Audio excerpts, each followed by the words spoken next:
জাতীয় ঐক্যমত্য কমিশনের সঙ্গে রাজনৈতিক দলগুলোর দ্বিতীয় পর্যায়ের আলোচনায় অংশ নিয়েছে জামায়াতে ইসলামী। দলটির নায়েবে আমির ডাক্তার সৈয়দ আবদুল্লাহ আবু তাহেরের নেতৃত্বে ৩ সদস্যের প্রতিনিধি দল আলোচনায় অংশ নিয়েছেন। এর আগে বেলা ১১টার দিকে ফরেন সার্ভিস একাডেমিতে পৌঁছায় জামায়াতের প্রতিনিধি দল। এদিকে কমিশনে আজ আবারও বৈঠক করছে বিএনপি সহ বেশ কয়েকটি রাজনৈতিক দল। আলোচনায় বিএনপির স্থায়ী কমিটির সদস্য সালাউদ্দিন আহমেদের নেতৃত্বে ৩ সদস্য অংশ নিয়েছেন।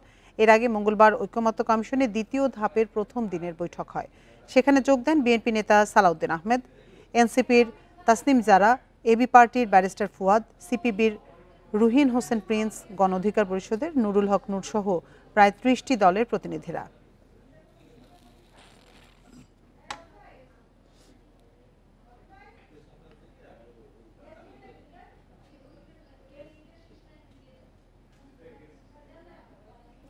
এ নিয়ে আরো জানাতে ফরেন সার্ভিস একাডেমি থেকে আমাদের সাথে যোগ দিয়েছেন সহকর্মী রিফাত আলম। রিফাত, আজকের বৈঠকের মূল আলোচ্য বিষয় কি, কিছু জানতে পেরেছেন কিনা?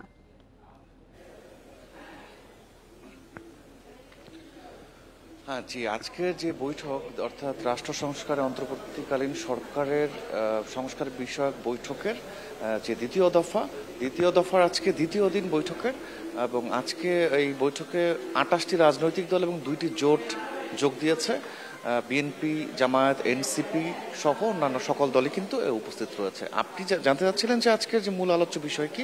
আজকের যেই আলোচ্য বিষয়গুলো আছে সেগুলো সবগুলোই সংবিধান কেন্দ্রিক, অর্থাৎ সংবিধান সুপারিশ কমিটির দেয়া প্রস্তাব। একটি হচ্ছে আজকের রাষ্ট্রপতি নির্বাচন পদ্ধতি, এই প্রক্রিয়াটা কেমন হবে। আগে যেমন আইন অনুযায়ী সংসদ সদস্যদের ভোটে নির্বাচিত হতো, এখন নতুন করে সংস্কার কমিটি নতুন তারা প্রস্তাব দিবে। এবং জাতীয় আরেকটা হচ্ছে জেলা সমন্বয় কমিটি গঠন করা হবে। জেলা সমন্বয় কমিটির মাধ্যমে অর্থাৎ সিটি কর্পোরেশন থেকে শুরু করে প্রতিটা ইউনিয়ন পর্যায় থেকে শুরু করে জেলা উপজেলা সব জায়গায় এই পদ্ধতিটা গ্রহণ করা হবে। এবং আরও একটি বিষয় নিয়ে এনসিসি অর্থাৎ সাংবিধানিক কাউন্সিল গঠনের যে বিষয়টি, সেই বিষয়টি নিয়ে আজকে আলোচনা, অর্থাৎ এই ৩টি বিষয়ই মূলত আলোচনার প্রাধান্য পাবে। আজকে আলোচনার বিষয়ে রাজনৈতিক দলগুলো আলোচনা করছে। ২০ থেকে ২৫ মিনিট আগে আলোচনা শুরু হয়েছে। পরবর্তীতে আলোচনার পরে আমরা জানতে পারবো আসলে তারা কি সিদ্ধান্ত নিলেন, রাজনৈতিক দলগুলো কি বলল।